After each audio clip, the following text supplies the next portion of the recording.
Aujourd'hui, je vais vous raconter l'histoire de l'un des événements le plus marquants de l'histoire de Cayenne. Une tragédie qui a transformé à jamais la ville et ses habitants. Le grand incendie de 1888.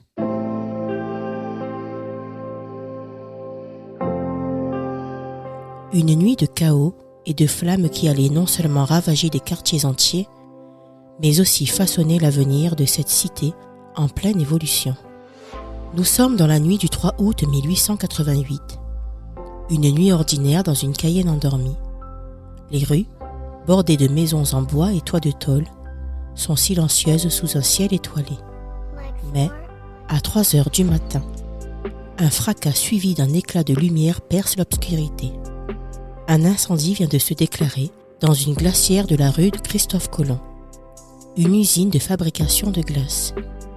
Un bâtiment innocent en apparence, mais qui abrite des machines fonctionnant à l'alcool et de réserves d'huile. Très vite, le feu se propage. Les entrepôts voisins, remplis de barils de pétrole, d'huile et d'autres produits inflammables, deviennent des torches géantes.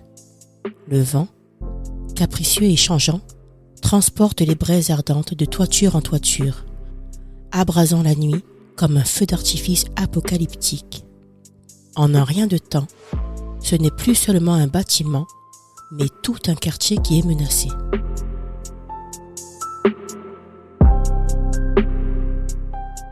La panique s'empare des habitants.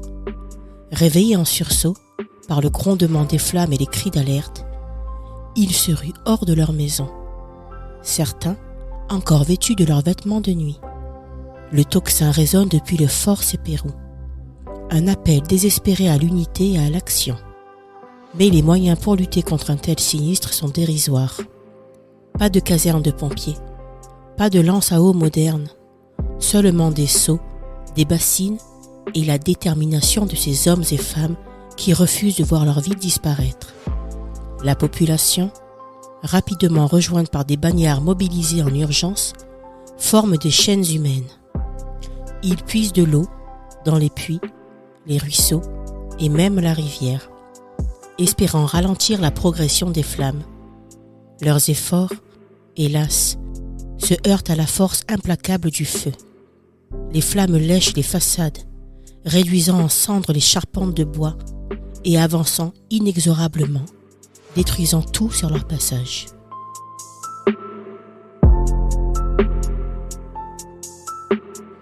La rue des soupirs, la rue du commerce et la sinistrement nommée rue des enfers sont engloutis par cet enfer de feu. Des noms évocateurs qui, ironiquement, disparaîtront dans le processus de reconstruction, pour être remplacés par des appellations plus apaisantes. Le quartier tout entier semble perdu, et même le musée de Cayenne, joyau culturel de l'époque, n'échappe pas au désastre. Seules quelques œuvres précieuses sont sauvées par des habitants audacieux, avant d'être transférées au futur musée Franconi. Pendant 7 jours, du 4 au 11 août, l'incendie fait rage. 7 jours d'un combat acharné où chaque souffle d'air frais est accueilli comme une bénédiction. Et pourtant, au bout du compte, c'est la pluie qui vient jouer le rôle de sauveur. Une averse torrentielle s'abat sur Cayenne, éteignant les dernières flammes et laissant derrière elle un paysage de désolation.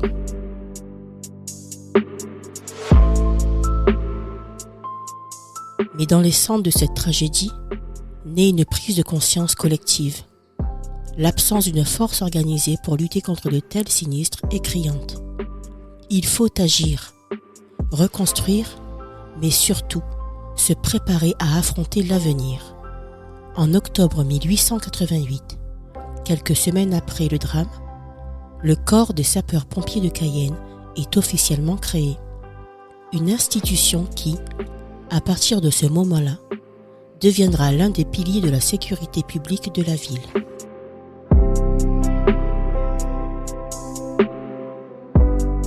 Le grand incendie de 1888 n'est pas seulement une histoire de destruction, c'est aussi une histoire de résilience, de courage et de transformation.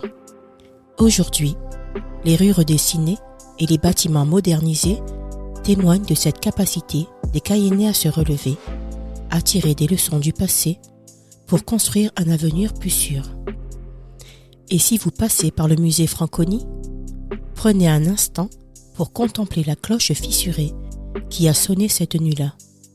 Elle est là, silencieuse mais éloquente, témoin d'une époque où chaque son portait l'écho d'un peuple en lutte contre l'inévitable.